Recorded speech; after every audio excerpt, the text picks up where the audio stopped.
अस्सलाम वालेकुम, welcome back.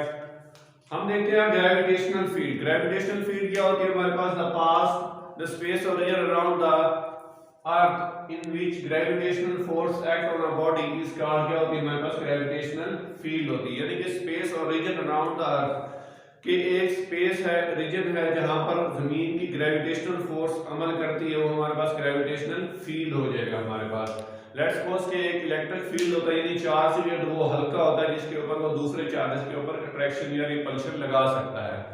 यही ग्रेविटेशनल फील्ड भी है हमारे पास। अब कंजर्वेटिव फील्ड और नॉन कंजर्वेटिव फील्ड या conservative force, non conservative force क्या होती है हमारे पास? कंजर्वेटिव फोर्स क्या होती है? Conservative field, the field in which work done is independent of path followed, is independent of path followed, नहीं path पर वो डिपेंड नहीं करती। और दूसरा क्या है? Work done in close path is zero. Work done in close path zero होगा तो हमारे पास कंजर्वेटिव फील्ड होगी, कंजर्वेशन फोर्स होगी हमारे पास। और इसकी हम एग्जांपल्स देख लेते हैं। ग्रेविटेशनल फोर्स है हमारे पास, ग्रेविटेशनल फील्ड है, इलेक्ट्रिक फील्ड है, मैग्नेटिक फील्ड है, ये तमाम क्या है हमारे पास? कंजर्वेटिव फील्ड है। सबसे पहले हम देखते हैं work done in gravitational field. Gravitational field में वर्क डन जो है कैसे कंजर्वेटिव है उसका प्रूफ हम साबित करते हैं। Work done in gravitational field, let's suppose a particle move A to B, एक पैच है ए टू बी की तरफ मूव करता है हमारे पास along the variable force. Variable force में वर्क डन करता है और मूव करता है ए टू बी, देन उसका जो वजन है वो हमारे पास वेट mg होगा। उसके तीन तरह के पाथ हैं। एक पाथ ये है कि हम यहां से a टू z जाएं और b to d to b जाएं। दूसरा हम a टू c जाएं और देन c टू b जाएं। और तीसरा पाथ क्या है? हम डायरेक्ट a टू b की तरफ मूव करें। ये हमारे पास डिस्टेंस है, ये हमारे पास हाइट है, यानी हाइट भी कवर कर रहा है और वो डिस्टेंस भी कवर कर रहा है। तो लेट्स सपोज हम पाथ 1 की बात करते हैं। पाथ 1 क्या है हमारे पास? ए टू बी की तरफ जाना है और path 1 A to D and D to B की तरफ जाएगा। पाथ 1 क्या है हमारे पास? Work done by along path 1 A to B की तरफ एंड ए टू डी। सबसे पहले ए टू डी आएगा plus B to D to B की तरफ जाएगा। हम इसमें वर्क डन का फार्मूला लगा देते हैं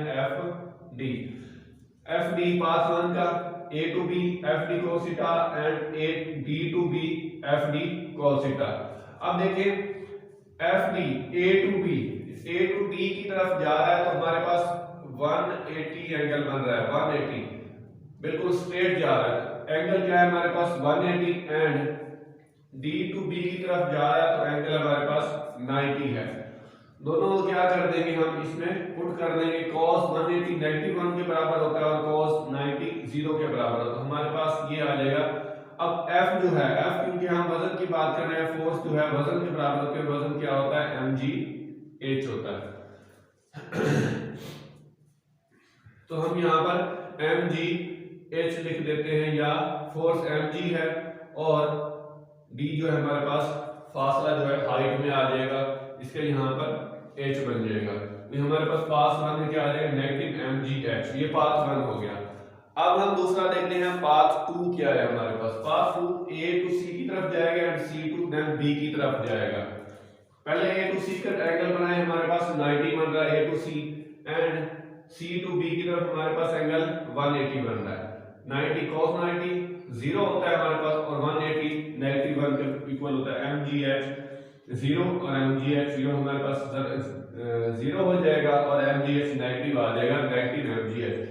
ये हमारे पास इक्वेशन 1 आ गई है, ये इक्वेशन 2 आ गई है।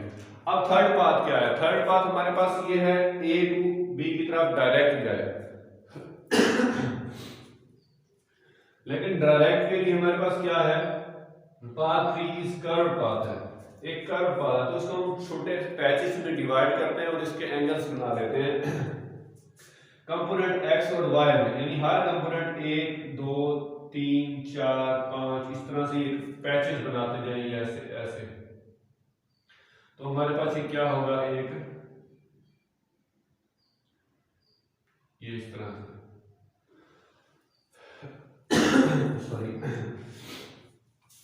तो ये इसको हम ऐसे डिवाइड कर देते हैं। पाथ 3 जो है फ्रॉम इक्वेशन पाथ 3 में क्या हो जाता है हमारे पास mg, फोर्स जो है वो mg के इक्वल आ जाएगा, और h जो है हाइट जो है ये हमारे पास अलोंग y से डिनोट कर देते हैं, यानी कि y1 y2 y3 equal to h के, h की जगह पर y की जगह पर h दर्ज कर देते हैं, और हमारे पास ये क्या है टोटल डिस्टेंस है, यानी कि आ सकता है, और वो भी हमारे पास नेगेटिव mg। अब नेगेटिव क्यों है, क्योंकि हम मूव कर रहे हैं अपवर्ड, अपवर्ड हम मूव करेंगे तो g की कीमत क्या आएगी, नेगेटिव आएगी, दैट्स व्हाई नेगेटिव mg है। अब फ्रॉम 1 फ्रॉम 2 फ्रॉम 3 तीनों पाथ से हमें जाहिर हुआ जो पाथ है वो इक्वल आ रहे हैं। इस इंडिपेंडेंट ऑफ पाथ फ्रॉम, जैसे कि हमने डेफिनेशन देखी थी, इस इंडिपेंडेंट ऑफ पाथ फ्रॉम जो मर्जी पाथ ले ले हमारे पास आंसर सेम ही आएगा। वो हमारे पास क्योंकि ग्रेविटेशनल फील्ड जो है कंजर्वेटिव फील्ड है। कंजर्वेटिव फील्ड का मतलब ये है कि work in close path is 0 और उसकी हमारे पास फोर्स भी इन कंजर्वेटिव विल बी 0। तो if from equation 1 to 3 is clear that total work done in gravitational field is independent of path force, so conservation जो ग्रेविटेशनल फील्ड है वो conservative field है, ये हमारे पास था। नेक्स्ट हम देखते हैं क्लोज पाथ में, gravitational field in close path में हमारे पास कैसा जो है वो कंजर्वेटिव है या नॉन कंजर्वेटिव है। नेक्स्ट लेक्चर में डिस्कस करते हैं इसको।